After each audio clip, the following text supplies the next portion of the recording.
Hi everyone, कैसे हैं आप सब। मैं हूं आपकी ट्रेंड टीचर। आई होप आपकी प्रिपरेशन बहुत अच्छी चल रही होगी। जैसा कि आपको पता है, हम पीआरटी की सीरीज़ कर रहे हैं जिसमें हमारे 1 to 10 चैप्टर हो गए हैं। अब हम करने वाले हैं चैप्टर 11, जिसका नाम है school culture, leadership and change. ठीक है, आपका विद्यालय संस्कृति की परिभाषा। School culture refers to the shared value, beliefs, tradition and custom that shape the behavior of student, teacher and administrator. विद्यालय संस्कृति का तात्पर्य उन मूल्यों यानी कि जो वैल्यूज हैं, उन विश्वासों, उन परंपराओं, उन रीति रिवाज से और जिसका जो छात्रों, शिक्षकों और प्रशासकों के व्यवहार को आकार देते हैं। देखो, अब आपके पड़ोस में एक बच्चा है ना, वो आपके पापा को बहुत पैर ऐसे पैर छू के नमस्ते करता है ना, दूसरा वाला ऐसे देख के मुंह फेर के भग जाता है। तो आपके पापा क्या कहते हैं, ये तो बहुत ही अच्छा लड़का है। और दूसरे वाले को क्या बोलेंगे, यही सिखाते हैं तुम्हारे स्कूल में। तो वो जो ये है ना, यही सिखाते हैं तुम्हारे स्कूल में, वो क्या तरीका है आपका स्कूल कल्चर। इसका कीवर्ड क्या है, अनरिटन रूल्स और the personality of the schools. ठीक है, की कंपोनेंट्स क्या हैं इसके। आप एक हेल्दी स्कूल का जो कल्चर है ना, उसके कुछ पिलर्स हैं, यानी कि कुछ जिसके बेसिस पे वो चलता है। सबसे पहले होती है वैल्यूज। अब वैल्यूज क्या होते हैं, देखो values core principle like honesty, respect and inclusivity, है ना, ईमानदारी, सम्मान और समावेशिता जैसे मूल्य सिद्धांत। आर्टिफैक्ट्स, आर्टिफैक्ट्स क्या होता है, आर्टिफैक्ट्स बताओ। फिजिकल सिंबल, स्कूल का मोटो, यूनिफॉर्म, बिल्डिंग लेआउट, ये सारे आर्टिफैक्ट्स होते हैं। ये क्वेश्चन कहीं आ रखा है, आर्टिफैक्ट का मतलब ही समझ में नहीं आता तो आप आगे चीजें नहीं कर पाते। कलाकृतियां यानी कि भौतिक प्रतीक, स्कूल का आदर्श जो वाक्य है वो। आपका यूनिफॉर्म और आपका भवन का लेआउट, यानी कि किस तरीके से आपकी बिल्डिंग बनाई गई। जैसे हम जो एक बिल्डिंग स्कूल की बनाते हैं, वो हमेशा आज तक जो डायग्राम में बनाते हैं ऐसे बनाते हैं ना, यहाँ ऊपर एक झंडा बना देते हैं, एक ऐसी छोटी, एक ऐसी, यहाँ पे बड़ा सा गेट, यहाँ पे खिड़कियाँ खिड़कियाँ ऐसे वाली, एक मतलब लेआउट टाइप का। ओके, आर्टिफैक्ट का मतलब समझ में आ गया, वैल्यू समझ में आ गई। फिर आपका रिचुअल्स। रिचुअल्स क्या होता है, मॉर्निंग असेंबली, एनुअल फंक्शन और अवार्ड सेरेमनीज। ठीक है, कई स्कूलों के आपने देखा होगा, जो 10th होगी या 12th होगी, उसके बाद ना एक बड़ी सी सेरेमनी करते हैं। उसमें क्या होता है, उनको जो भी उनके सर्टिफिकेट्स हैं वो ऐसे देते हैं। और कई स्कूलों में अपना भाई आओ, अकेले अकेले आके अपना ले जाओ। तो सबका ना अलग अलग रिचुअल्स होता है। एनुअल फंक्शंस की एक डेट फाइनल होती है, एक आपका स्थापना दिवस होता है कि हर स्कूल का अलग होता है। ठीक है, उस डेट पे ऐसे बड़ा सा फंक्शन करते हैं। तो इस टाइप की जो चीज़ें होती हैं वो आपकी क्या होती है, एनुअल फंक्शंस टाइप की चीज़ें होती है आपकी रिचुअल्स। जैसे आपका अवार्ड सेरेमनीज होता है।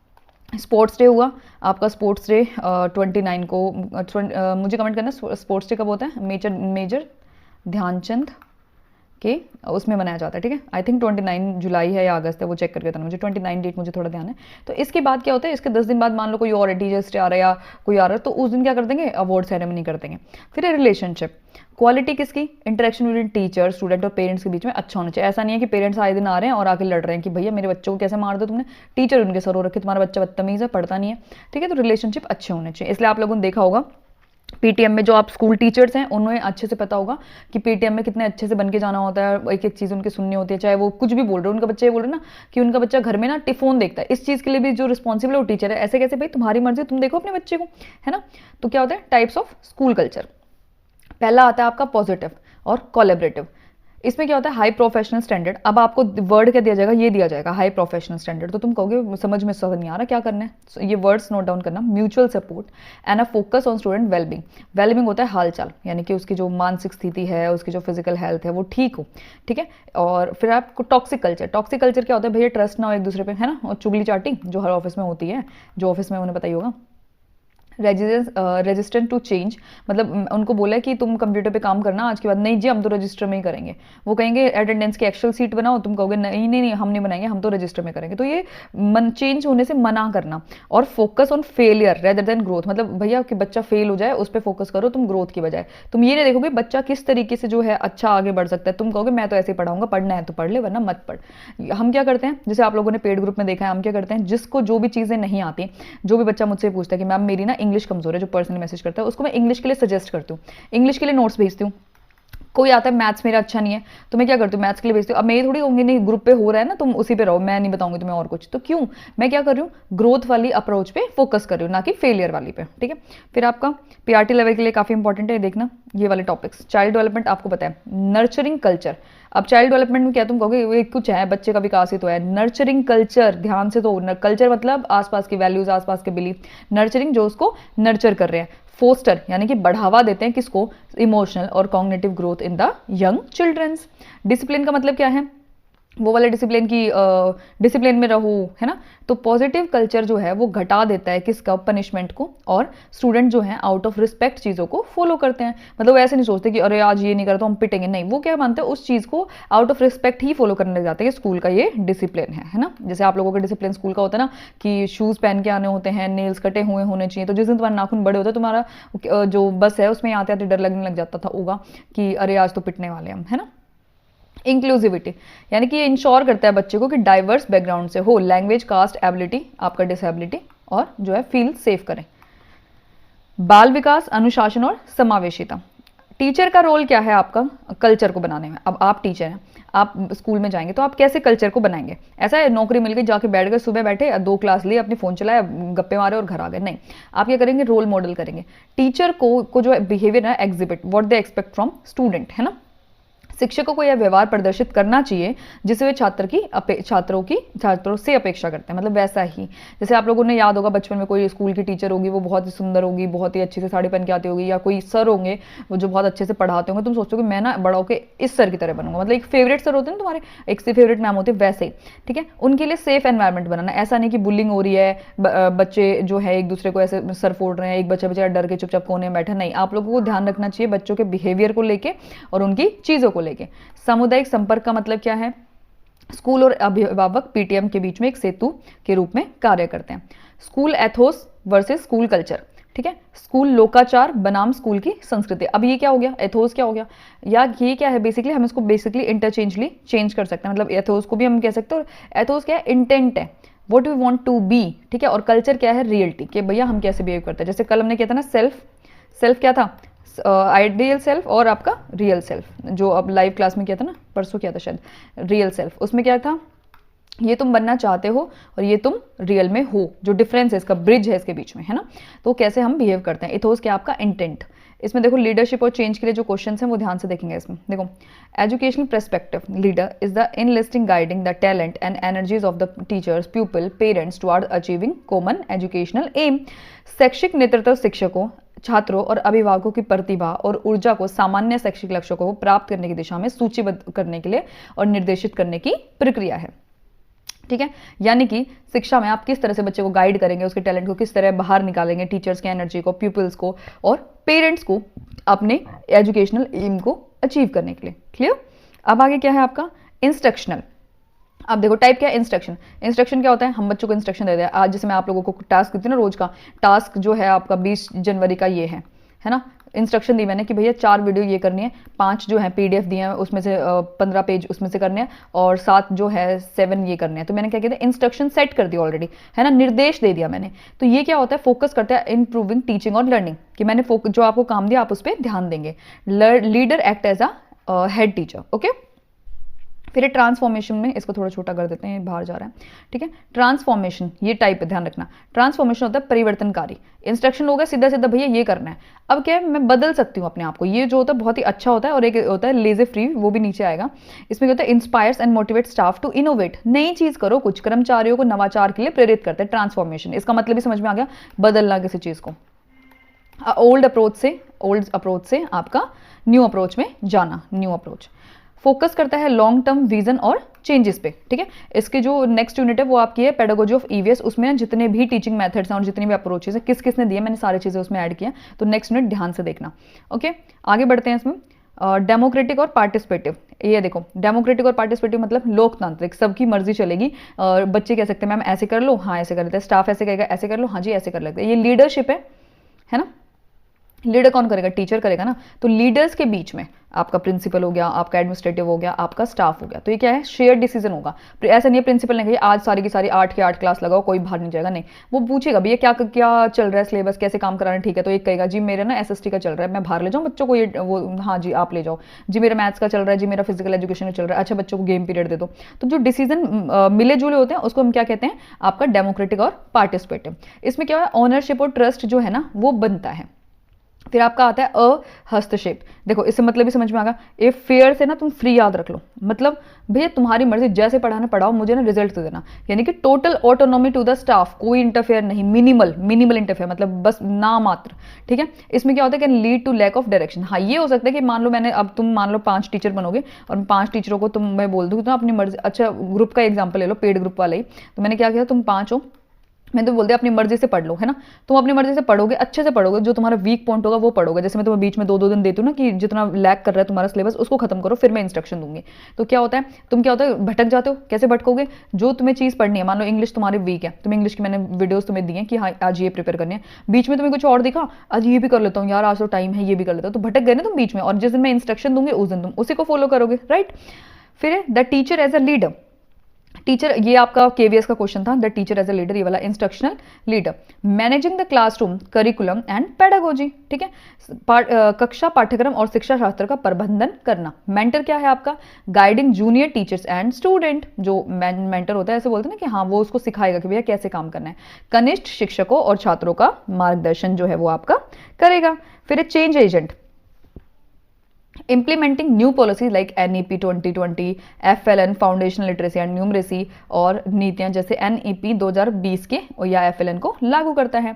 Managing change in the classroom, है ना, change in schools can be structural, new rules, timings और pedagogical new teaching methods.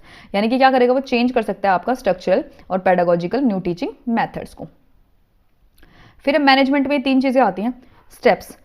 Unfreezing, यानी कि परिवर्तन आवश्यक है, इसे स्वीकार करने के लिए कर्मचारियों को तैयार करना चाहिए। ऐसा नहीं है कि आप कंप्यूटर पे आज, जैसे आप लोगों ने पुराने जो आप जॉब कर रहे हैं कहीं, वो चाहे प्राइवेट है चाहे गवर्नमेंट है, आपने देखा होगा जो आपके पुराने कर्मचारी है ना, वो क्या होता है बदलना ही नहीं चाहते। उनको कुछ भी बोलो कि ये करना है वो करना है, वो करके राजी नहीं, वो कहेंगे नहीं भैया मैं तो ना ऐसे ही ठीक हूँ, मुझे नहीं आता, मैं नहीं कर सकता ये। तो क्या है, वो उस चीज़ को एक्सेप्ट करने को ही तैयार नहीं है।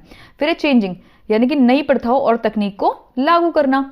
ओके, जैसे आप लोगों को पता होगा कि केवीएस का और गवर्नमेंट जितने भी टीचर्स हैं और असिस्टेंट प्रोफेसर्स हैं, उनका रूल है कि ना कुछ भी जो उन्हें 1 साल के अंदर कुछ कोर्सेज हैं, ऑनलाइन कोर्सेज होते हैं आपके निष्ठा और उस पर वो कोर्सेज करने होते हैं। यानी कि उनका कुछ टाइम पीरियड होता है आपका 10 घंटे का है वो, या जो भी है जैसे भी इनका है, और उसके बाद उसको सर्टिफिकेट लेना होता है। ठीक है, ई सर्टिफिकेट आपको मिलता है उसका, और वो सर्टिफिकेट आपको जमा कराना होता है ताकि आपने इतना सारा काम उसमें किया। ऐसा नहीं कि टीचर बन गए और घर में बैठ जाओ, ऐसा नहीं होता, आगे आगे चीज़ें चेंज होती हैं, और वो कंपल्शन है। फिर आता है रीफ्रीजिंग, परिवर्तन को स्कूल संस्कृति का स्थायी हिस्सा बनाना। मतलब ऐसा नहीं है कि रीफ्रीजिंग का मतलब ये कि हाँ चलो एक बार वो चेंज होगा बस अब नहीं करेंगे, नहीं ऐसा नहीं है, बार बार चीजें बदलेंगी। परमानेंट जो पार्ट है, मतलब चेंज करना जो है परमानेंट पार्ट होगा आपका स्कूल के कल्चर का। नई चीज कोई भी है, जैसे अब एनईपी लागू होगी, अब एनईपी 2020 लागू होगी, कल को 25 आ जाएगी तो यूं थोड़ी कहेंगे नहीं ये नहीं लागू होगी, तो क्या होगी 25 लागू होगी। तो परिवर्तन को आपके स्कूल वातावरण का हिस्सा बनाना है, इसको हम क्या कहेंगे, रीफ्रीजिंग।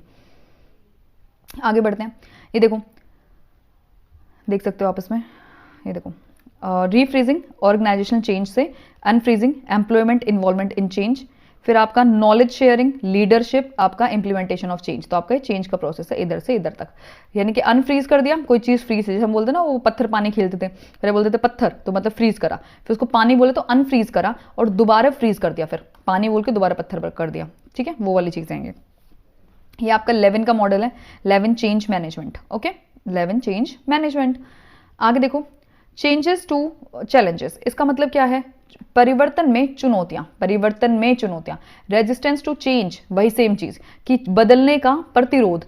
फियर ऑफ अननोन और इंक्रीज्ड वर्कलोड, यानी कि उसे क्या लगता है कि हाँ भैया डर है किस चीज का, आपका जो आपका अज्ञात का डर, जो हम काम नहीं संभाल पाएंगे और कार्यभार हमारा बढ़ जाएगा, तो क्या कहते हैं नहीं भैया हमसे ना हो पाएगा, चेंज ही नहीं करना चाहते।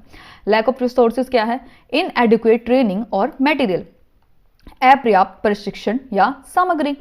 कम्युनिकेशन गैप, जब विजन क्लियर नहीं होता, जो एक्सप्लेन टीचर्स को नहीं किया जाता, तो क्या होता है उसमें वो इजीली समझ नहीं पाते। एक प्रिंसिपल चाहता है कि मेरे स्कूल के जो बच्चे हैं वो मान के चलो 70 या 80% जो हैं उनका जो है स्कोर 90+ आए, तो वो उसने विजन ही नहीं समझाया। उसने बोला भैया अच्छे से अच्छे नंबर आने चाहिए, वो समझाएगा विजन के ऐसे करो, जो अच्छे बच्चे हैं उनको और अच्छे से एक्स्ट्रा क्लास दो, उनको एक्स्ट्रा काम दो, क्रिएटिविटी दो, और जो थोड़े से लो बच्चे हैं उनको क्या करो, आप उनको जो गिफ्टेड बच्चे हैं उनको थोड़ा सा एक्स्ट्रा काम दो, और इनको क्या करो, सपोर्टेड क्लास दो, आपको टीचर चेंज करो। ठीक है, फिर क्या है, समरी ऑफ रोल्स। जैसे आप लोगों ने स्कूल में देखा होगा कि मान के चलो कुछ बच्चे लैग करते हैं किसी सब्जेक्ट में, तो क्या होता है उसके एक्स्ट्रा क्लासेस लगती है ना, स्कूल के बाद लगती हैं 1 घंटा। अलग से टीचर बुलाया जाता है उसके लिए, उन क्लासेस के लिए। टीचिंग मेथड को चेंज किया जाता है, किसके लिए, आपका परफेक्ट जो स्कोर है उसके लिए। हेडमास्टर, प्रधानाध्यापक, ये क्वेश्चन आपके बहुत ही ज्यादा इंपॉर्टेंट को स्टार मार्क कर लीजिए, ये क्वेश्चन पेपर में रिपीटेड तौर पे आते हैं। हेडमास्टर क्या है भैया, एडमिनिस्ट्रेटिव एंड सुपरवाइजरी चीफ, प्रशासनिक और पर्यवेक्षी प्रमुख होता है। ठीक है, काम क्या होता है हेडमास्टर का, एडमिनिस्ट्रेटिव। ठीक है, अब ये क्वेश्चन पे उसका केवीएस का क्वेश्चन था, मैं आप लोगों को केवीएस के क्वेश्चन भी कराऊंगी। उसमें क्या बोला गया कि जो टीचर है, मतलब केवीएस के पीआरटी के क्वेश्चन, जितने भी मैनेजमेंट के क्वेश्चन है, और ये सारे के सारे सिलेबस सेम रहता है पीआरटी का, वो मैं कराऊंगी। उसमें क्या आपका एडमिनिस्ट्रेटिव और सुपरवाइजरी चीफ। ठीक है, उसमें लिखा था बच्चों को पढ़ाना, बच्चों को निर्देश देना, एडमिनिस्ट्रेटिव या और चीफ सुपरवाइज करना, या फिर लास्ट में लिखा था कि उन टीचर्स को मैनेज करना। तो आंसर क्या जाएगा, एडमिनिस्ट्रेटिव। तुम कहोगे मास्टर है, मास्टर तो पढ़ाता ही होगा, नहीं, उसका काम क्या है, एडमिनिस्ट्रेटिव और सुपरवाइजरी चीफ। पढ़ा भी सकता है लेकिन रिस्पॉन्सिबिलिटी की बात करें तो ये होगा। टीचर माइक्रो लेवल रीडर होगा और करिकुलम को इंप्लीमेंट करेगा, इंप्लीमेंटर। एसएमसी का काम क्या होगा, community based leadership and oversight, समुदाय आधारित नेतृत्व और निरीक्षण। आगे बढ़ते हैं, इसमें क्वेश्चंस हैं, ध्यान से देखेंगे। ठीक है, इस टाइप के क्वेश्चंस आएंगे आपके, ध्यान से देखेंगे। इसको थोड़ा छोटा कर देती हूँ मैं आप लोगों के लिए। Which of the following is a considered the personality of the school. ठीक है, पर्सनैलिटी ऑफ स्कूल, अभी सबसे पहला था school culture. Okay okay, hidden curriculum जो है वो क्या है, कैसे ट्रांसमिट होता है, किताबों के थ्रू होता है, लिखे हुए सिलेबस के थ्रू होता है, स्कूल के कल्चरल नॉर्म से होता है, या फिर एनुअल एग्जामिनेशन से होता है। तो अभी हमने पढ़ा हिडन करिकुलम होता है आपका प्रेयर करना, आपका गुड मॉर्निंग विश करना, एक दूसरे को बताना, या जो भी चीजें हैं अच्छे से बिहेव करना, रिस्पेक्ट करना, नॉर्म्स करना। तो ये क्या आ जाएगा आपका स्कूल संस्कृति और मापदंड। Artifacts in school culture include, अभी मैंने ऊपर बताया था आर्टिफैक्ट्स आपका होता क्या है, फिजिकल सिंबल एंड स्कूल का मोटो। ठीक है, जैसे डीएवी का वो होता है ना, डीएवी स्कूल जो है आपका दयानंद सरस्वती वाला, उसका कुछ अलग से लिखा होता है, इंडस पब्लिक स्कूल, और ये अलग अलग दिल्ली पब्लिक स्कूल, उनका अलग से ऐसे लोगो सा होता है ना, ऐसे कुछ वैसे आग से निकलते होते स्कूल की शर्ट्स पे आप लोगों के होगा, जो भी स्कूल में होगा। स्कूल कल्चर जहाँ पे टीचर साथ में काम करते हैं और सपोर्ट करते हैं एक दूसरे को। टॉक्सिक कल्चर नहीं, टॉक्सिक में तो क्या था, लैक ऑफ ट्रस्ट था, और क्या था, और भी 2-3 चीजें थी, ये नहीं हो सकता। फ्रेगमेंटिंग कल्चर, ऐसा तो मैडम ने कुछ बताया नहीं था, है ना। फिर है कोलैबोरेटिव, हाँ यही तो बताया था मैं आपने, कोलैबोरेटिव। इंडिविजुअलिस्टिक कल्चर, ऐसा कुछ नहीं होता। ठीक है, व्यक्तिवादी का कोई मतलब ही नहीं है इसमें। फिर आगे देखो, फिर क्या है, मॉर्निंग असेंबली और एनुअल फंक्शन किस में आते हैं, हमने बात की थी मॉर्निंग असेंबली और आपके जो एनुअल फंक्शन है किस में आएंगे, बताओ बताओ बताओ। इंफ्रास्ट्रक्चर में नहीं, बिल्कुल भी नहीं आएंगे। देखो मेरी बैटरी भी जा रही है स्कूल की। ठीक है, किस में आएंगे आपकी, जल्दी बताओ, बोलो बोलो। ये आएंगे आपके, किस में आएंगे, रिचुअल्स एंड ट्रेडिशंस में।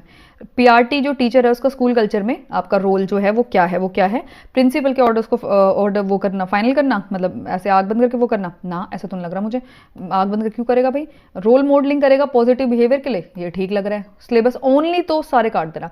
इम्प्लीमेंटिंग स्ट्रिंग पनिशमेंट देगा, नहीं, तो आपका आंसर आएगा छोटे बच्चों के लिए सकारात्मक व्यवहार का रोल मॉडल करना।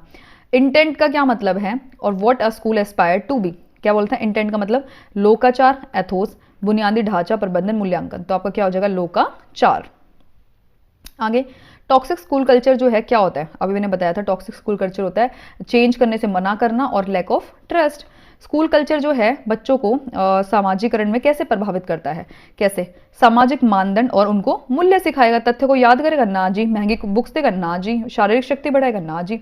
डेमोक्रेटिक कल्चर जो है इंश्योर करता है, किसको इंश्योर करता है, आपका student and teachers have a voice in decision making. बताया था ना डेमोक्रेटिक वाला कि सबके सब दोनों के दोनों डिस्कस करेंगे। फिर लीडरशिप और चेंज के ऊपर क्वेश्चंस हैं। कौन सा लीडरशिप स्टाइल जो फोकस करता है inspiring staff through a long term vision, autocratic, transformation, transaction और आपका लेजर फ्री। कौन सा होता है जो लॉन्ग टर्म की बात करता है, तो कौन सा था हमारा ट्रांसफॉर्मेशन, जो आपका बदलाव करेगा, चीजों को और अच्छे से करेगा। ठीक है, कर्ट लेविन के अनुसार जो पहली स्टेज है मैनेजमेंट की, अभी बताया था ऊपर, कर्ट लेविन का जो मॉडल मैंने बताया था, वो जो डायग्रामेटिक तुमने देखा, उसमें क्या था, अनफ्रीजिंग। ठीक है, पहला क्या था, अनफ्रीजिंग, और दूसरा क्या था आपका, तीसरा रीफ्रीजिंग था, और बीच वाला क्या था, फ्रीजिंग, यही था। लीडरशिप जो है शेयर करती है स्टाफ बेस्ड पे ऑन देयर एक्सपर्टाइज, उसको क्या कहते हैं, मतलब स्टाफ के बेसिस पे। तो क्या था आपका डिस्ट्रीब्यूटेड लीडरशिप, यानी कि बांटी हुई जो विस्तृत नेतृत्व है, जिसमें तानाशाही तो होगा कि भैया मैं जो कहूँगा वही करोगे, और निष्क्रिय होगा कि उनको कोई मतलब ही नहीं है कि मतलब ठीक है कुछ भी कर लो, और सेंट्रलाइज मतलब जो केंद्र में होंगे, जो सारी पावर्स जो है बीच वाले के पास होंगी। इंस्ट्रक्शनल लीडर, अभी मैंने बताया जैसे मैं आप लोगों को इंस्ट्रक्शन देती हूँ तो क्या करूँ मैं, फाइनेंस मैनेज करूँ ना जी, टीचिंग लर्निंग को इम्प्रूव कर रही हूँ, है ना। बिगेस्ट बैरियर क्या है एजुकेशनल चेंज में? सबसे बड़ा बैरियर बताओ भाई, क्या बैरियर है सबसे बड़ा? स्टूडेंट्स की कमी? ना ना, ऐसा तो कुछ नहीं है। Resistant to change by stakeholder, हाँ स्टेक होल्डर क्या होते हैं भैया, आप लोगों ने पढ़ा होगा, फैमिली, आपका फैमिली मतलब पेरेंट्स, बेसिकली स्टूडेंट्स से रिलेटेड, आपका स्टूडेंट्स, आपके टीचर्स, आपका एडमिनिस्ट्रेटिव स्टाफ, आपका प्रिंसिपल, ठीक है, और कोई अगर बाहर वाले वो जिन्होंने ग्रांट वगैरह दे रखे हैं और जो मतलब होते हैं ना, वो भी सारे स्कूल के स्टेक होल्डर्स हैं। एनईपी 2020 में टीचिंग जो है ना, टीचर जो है चेंज एजेंट की तरह काम करेगी। उसका मतलब क्या, क्या चेंज एजेंट मतलब बदल जाएगी? नहीं, क्या करेगी वो, इंप्लीमेंट करेगी नई पैडागोजिकल रिफॉर्म्स को अच्छे से effectively. School management committee SMC कौन से टाइप की लीडरशिप को रिप्रेजेंट करती है? एसएमसी क्या होती है? स्कूल मैनेजमेंट कमेटी, यानी कि जो वो है इंडिविजुअल, अकेला अकेला ना जी, कम्युनिटी बेस्ड लीडरशिप, यानी कि कम्युनिटी के बेसिस पे काम चलेगा। पॉलिटिकल का कोई मतलब नहीं, ऑटोक्रेटिक होता है कि निरंकुश, यानी कि अपने अपना बंदा अपनी चलाएगा। तो क्या आंसर हुआ इसका आपका, ये वाला समुदाय। लेजर्स फ्री, मैंने कहा था फेयर से फ्री याद करना, कोई रूल्स नहीं, कोई कुछ नहीं। टोटल कंट्रोल बाय लीडर, ना जी बिल्कुल भी नहीं। मिनिमल इंटरफेरेंस बाय लीडर, हाँ ये ठीक है। स्ट्रिक्ट रूल्स, ना जी। मॉनिटरिंग, ना जी। तो हम क्या जाएंगे आपका, अब तुम ये भी लगा के आ सकते थे है ना, लेकिन मैंने तुम्हें जो चीज़ बताई है वो कंफ्यूज करेंगे तुम्हें, लेकिन मैंने जो बताया उस पर ही रहना। रीफ्रीजिंग का मतलब क्या है? रीफ्रीजिंग कौन सा स्टेप था? थर्ड था, सेकंड था? बताओ बताओ बताओ बताओ। थर्ड था शायद, लास्ट वाला है ना रीफ्रीजिंग। तो ये क्या है, making the change permanent and stable, ठीक है, मतलब जो बदलाव है उसको पक्का कर दो कि भैया बदलाव तो होगा, हर साल होगा, ऐसा नहीं है कि तुम अपनी मर्जी चलाओगे। Effective communication is essential for change, because जो मतलब बातचीत है वो अच्छी है चेंज के लिए। क्यों क्यों अच्छी है? ताकि वो क्या करते हैं, डर खत्म करती है और स्टाफ के अंदर जो है अपना ट्रस्ट की भावना को बढ़ाती है। तो ये हमारे 20 क्वेश्चन थे। मुझे कमेंट करके बताना तुम्हें कैसे लगे 20 क्वेश्चन, और तुम्हें इसमें से कितने आते थे, स्कोर कमेंट कर देना, ठीक है। तो चलिए ये मिलते हैं नेक्स्ट वीडियो में। नेक्स्ट है आपका चैप्टर 12, जिसमें है पैडागोजी ऑफ ईवीएस, जो कि बहुत ही इंपॉर्टेंट है। सारे टीचिंग मेथड्स आपको मैं उसमें अच्छे से करा दूंगी। तो चलिए रेडी, मिलते हैं नेक्स्ट वीडियो में। Bye bye, take care, all the very best. कोई भी दिक्कत हो आप मुझे पर्सनली मैसेज करके पूछ सकते हैं, बाकी ग्रुप पे तो हम बातें करते ही रहते हैं। चलिए बाय बाय।